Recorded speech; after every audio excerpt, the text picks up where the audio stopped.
তো hello friends, আমি সন্দীপ আর আপনারা দেখছেন লার্নিং দুনিয়া 2.0 ইউটিউব চ্যানেল। তো ফ্রেন্ডস, আবারও কিন্তু আপনারা যারা অর্গানাইজার টিচার বা সংগঠক শিক্ষক নিয়োগ প্রক্রিয়ার সাথে যুক্ত চাকরি প্রার্থী রয়েছেন, তো মূলত তাদেরকে উদ্দেশ্য করে আজকে মে মাসের 23 তারিখে দাঁড়িয়ে আর্জেন্ট এই ভিডিওটা কিন্তু ক্রিয়েট করতেই হচ্ছে।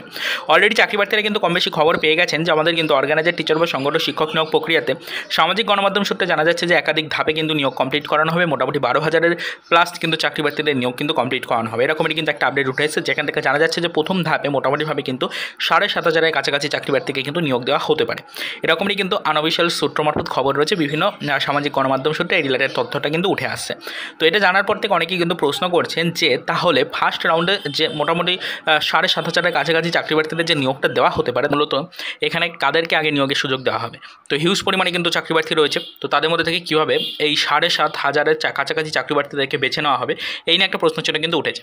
তো দেখুন, আপনাদেরকে বলে রাখি, এখানেই কিন্তু আবারও নতুন করে একটা প্রশ্ন উঠে আসে, কাদেরকে নিয়োগটা আগে দেওয়া হবে।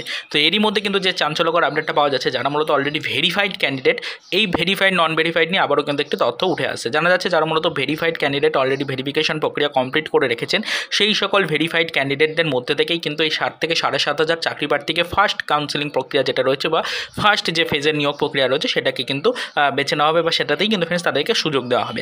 এরকমই একটি চাঞ্চল্যকর আনঅফিশিয়াল সূত্র মারফত কিন্তু খবর রয়েছে। তবে এই বিষয়টা কতটা সঠিক কতটা বেঠিক সেটা এখনও পর্যন্ত জানা যায়নি। ইতিমধ্যে সামাজিক গণমাধ্যম সূত্রে এই বিষয়ে কিছু কনফার্মেশন পাওয়া গেছে, তাই বিষয়টা আপনাদেরকে জানালাম।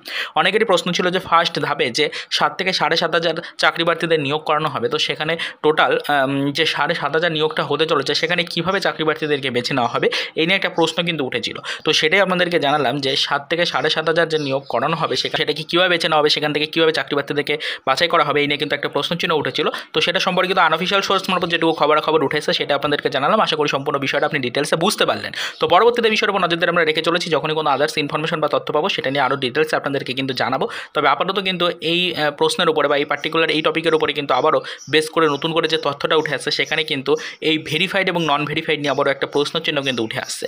তো এই ভেরিফাইড নন ভেরিফাইড নিয়ে পরবর্তীতে আবারও কিন্তু আলোচনা করা হবে। দেখা যাক পরবর্তীতে কী তথ্য আসে, তার উপরে বেস করে আবারও ডিটেলস কিন্তু ইনফরমেশন আপনাদের কাছে আমরা পৌঁছে দেওয়ার চেষ্টা করব। তো আপাতত এই পর্যন্তই। তো চলুন দেখা হবে নেক্সট ভিডিওতে, পরবর্তীতে আমাদের অর্গানাইজার টিচার রিলেটেড কিছু আদার্স অফিশিয়াল আপডেটের সাথে।